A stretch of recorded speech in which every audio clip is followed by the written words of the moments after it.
स्वागत करती हूँ HBN न्यूज चैनल में।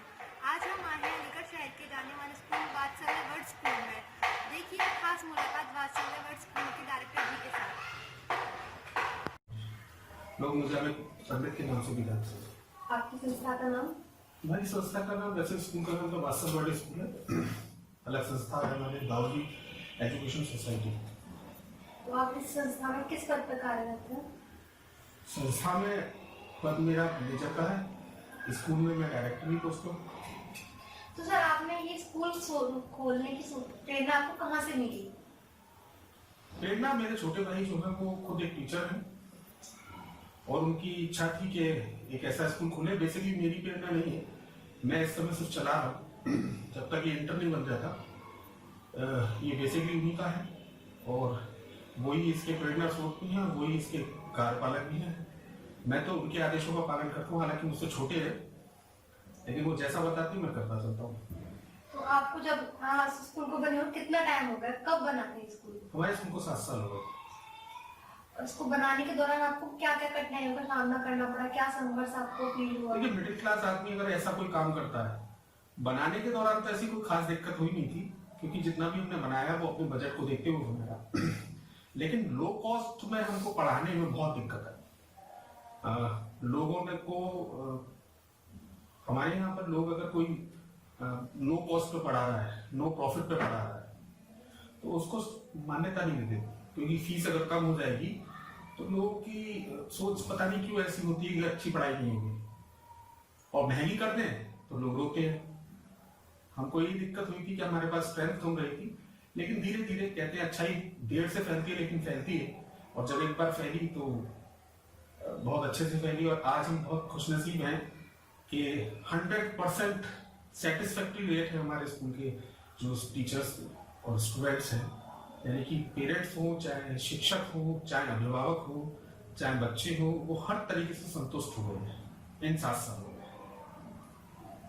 तो सर आगे आपकी क्या क्या प्लानिंग है, क्या क्या योजना बनाई आपने स्कूल से लेके? देखिए स्कूल से रिलेटेड हमारी योजना नहीं है, लेकिन हम कुछ ऐसा करना चाहते हैं और करते रहे हैं कि आसपास के क्षेत्र के बड़े से छोटे स्कूल जो भी हो वो कुछ नया दे। जैसे ये आप एबेकस देख रहे होंगे, इसको पढ़ाने के लिए 1000 रुपए महीने, 500 रुपए महीने मिनिमम आप मंथली चार्ज देते हो। हमारे स्कूल में फ्री ऑफ कॉस्ट आता है और अब से नहीं जा रहा, 5 साल से आ रहा है। धीरे धीरे हम इसे आज की डेट में स्थिति में ये आ गए कि हम पहले 3rd क्लास से स्टार्ट करते थे इसको, अब हम 1st क्लास से स्टार्ट कर देते हैं एबेकस को, जो कि अब अगर थोड़ा बहुत भी जानकार है तो आपको पता होगा कि एबेकस अपने आप एक ऐसा टूल है जो आपके माइंड को एक अलग आयाम पे ले जाता है, डिफरेंट लेवल आपका सेट कर देता है। आपको सीखने की मैथ, साइंस, इमेजिनरी पावर बहुत बहुत स्ट्रांगली आपको बढ़ा देता है। इसके अलावा वैदिक मैथमेटिक है, और दुनिया का आज की डेट में जब हमने स्टार्ट किया था तो हम एक ऐसी कम्युनिटी से जुड़े थे जिसे गोल्ड बेल्ट टीचिंग कम्युनिटी कहते हैं। दुनिया में बहुत तेजी से स्प्रेड करी उसने, उस कम्युनिटी के हम जुड़े हुए हैं, हम उसके पार्ट हैं। हमारे गोल्ड बेल्ट टीचिंग पैटर्न पे ही पढ़ाया जाता है, इसीलिए हम नॉर्मल पढ़ाई जो हमारी आज की अलीगढ़ के जो बेस्ट स्कूल करवाते हैं उसके साथ साथ वैदिक शिक्षा, एबेकस, वैदिक मैथमेटिक्स, और इसके अलावा पेरेंट्स को गाइडेंस, जैसे हम सेमिनार्स देते हैं अलग अलग उसमें, जिसमें भाई सबसे सफल सेमिनार रहती है हर बार, वो रहती है सक्सेसफुल पेरेंटिंग सेमिनार। अच्छे अभिभावक कैसे बने? सर आपके हिसाब से भारतीय शिक्षा प्रणाली में कोई बदलाव होने चाहिए? देखिए बदलाव तो आप करेंगे तो होगा।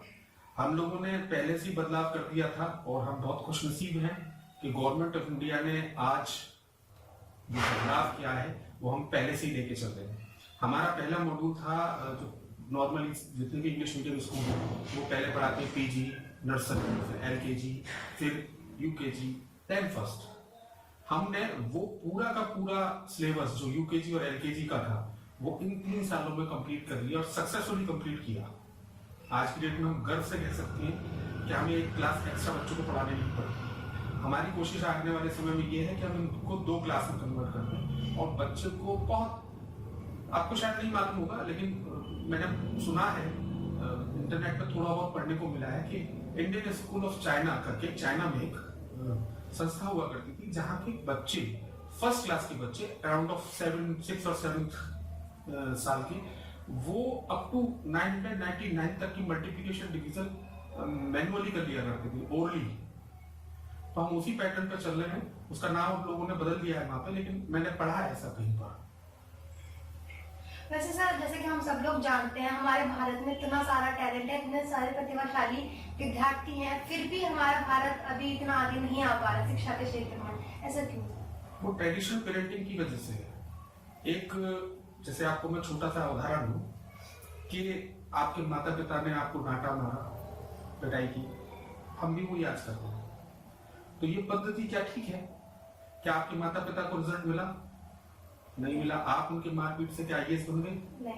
नहीं बने। तो पद्धति बदलने की जरूरत है। सीधी लाइन ये है कि भगवान ने तो आपको, आज की डेट में आप देख लें कि बच्चा जो होता है वो सिंपल वे में कह लीजिए मोबाइल हाथ में पकड़ा दिए, पता नहीं क्या क्या कर लेता है। उनके माता पिता जो इंजीनियर डॉक्टर भी हैं, वो भी ढंग से नहीं बता पाते, लेकिन बच्चा कर लेता। यानी कि भगवान ने बच्चे को तो आगे आने वाले 20 साल बाद जब वो जिंदगी फेस करेगा उसके हिसाब से तैयार करके भेज दिया। लेकिन हम as a Indians, as a school, as a parents, क्या हम उनको 20 साल बाद की शिक्षा दे पा रहे हैं? सवाल ये हमें अपने आप से पूछना चाहिए। हमारा स्कूल लगातार अपने आप से यही सवाल करता है, बार बार कोशिश करता है कि कुछ ऐसा करें जो 20 साल बाद काम आए। सिर्फ हिस्ट्री याद करने के लिए तो नहीं होती ना, सबक लेने के लिए होती है। सर, ये स्कूल बनाने से पहले आपने कहीं जॉब की थी? नहीं, मेरा जॉब करने का इरादा तो कभी नहीं रहा। हाँ, मैंने कुछ जगह पर ट्रेनिंग जरूर ली है। हाँ, इतना बता सकता हूँ आपको कि आपने जो आजकल ये डायल 100 आप सुनते हो, 112, उसकी जो आज की आधारशिला है, जो आज भी आपको दिखता है टेक्नोलॉजी साउंड होके जो आपको दिखता है, वो मेरे द्वारा ही बनाया हुआ प्रोग्राम है, सॉफ्टवेयर है, मेरी और मेरी टीम के द्वारा। मेरे साथी हैं, मैं हूँ, और उस समय के निवर्तमान एसएसपी थे यहाँ पे असीम अरुण, जो आजकल एडीजीपी हैं, उनके सानिध्य में सब कुछ हुआ था और काफी प्रोग्रेस किया। आज की डेट में जो हमारे आईजी हैं पीयूष मोडिया जी, उन्होंने तो उसको और एक नए आयाम पे ले आने की कोशिश करी थी, लेकिन ट्रांसफर हो गया उनका, तो फिर वो थोड़ा सा रुक गया। सर, आपकी क्वालिफिकेशन क्या होगी? देखिए, बेसिकली तो मैं कंप्यूटर रिलेटेड हूँ, मैंने यही सब कुछ किया है। अनफॉर्चुनेटली मुझे आप डिप्लोमा कह सकते हो, करने की मुझे कोशिश करी थी, लेकिन हमारे शायद सेंटर को मान्यता नहीं मिली, तो मैं डिप्लोमा होकर रह गया।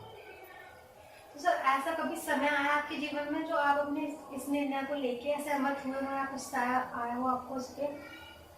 नहीं, पछतावा किस बात का? हमारा अगर पारिवारिक इतिहास देखेंगे आप, अगर आप शायद नहीं हैं, भारत के स्वतंत्रता संग्राम आंदोलन में श्रीमान देवेंद्र शर्मा एक महत्वपूर्ण नाम रहे। अपनी हमारी जमींदारी हुआ करती थी, वो पूरी बर्बाद कर दी। आपने हिंदुस्तान टाइम्स नाम का अखबार सुना होगा, आज की दिन उस पर दा लगा होगा। जो हिंदी का हिंदुस्तान टाइम्स था वो मेरे दादाजी के नाम पर रजिस्टर्ड था और अंग्रेजों के खिलाफ लिखता था। वो काफी समय पहले बंद हो गया। इसके अलावा जो आपने पुरानी यहाँ की रेल ग्रुप वगैरह मैंने देखी होंगी, वो कभी हमारे दादा के पापा श्री मोतीलाल जी, उनके द्वारा निर्मित थी। वो इंजीनियर थे, इंग्लैंड से पढ़ के आए थे। तो सम्राट परिवार के थे, तो कभी दुख तो इस चीज का रहा ही नहीं। जो किया अच्छा किया, मन से किया। अब भी वही सोच रहे हैं, जो कर रहे हैं अच्छा कर रहे हैं, अपने मन से कर रहे हैं।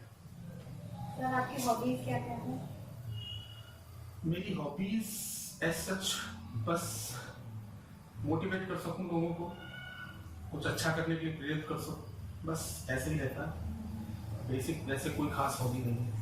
तो सर, ऐसी क्या खास बात है आपके स्कूल में जो अलीगढ़ के और स्कूल से आपके स्कूल को अलग बनाती है?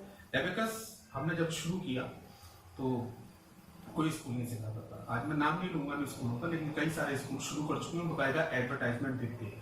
वैदिक मैथमेटिक्स है, होल व्हील टीचिंग भी लोगों की नजर में आएगी। हम हर स्कूल को कहते हैं कि आइए हमसे सीखिए, अगर हमारे पास कुछ है जो लो कॉस्ट में हम पेरेंट्स को प्रोवाइड कर सकते हैं, वो करिए। तो सर, अभी आप देर से आप बोल रहे हैं वैदिक मैथमेटिक्स, आप इसके बारे में कुछ बताइए। वैदिक मैथमेटिक्स, अभी एक पिक्चर आई थी शकुंतला देवी करके।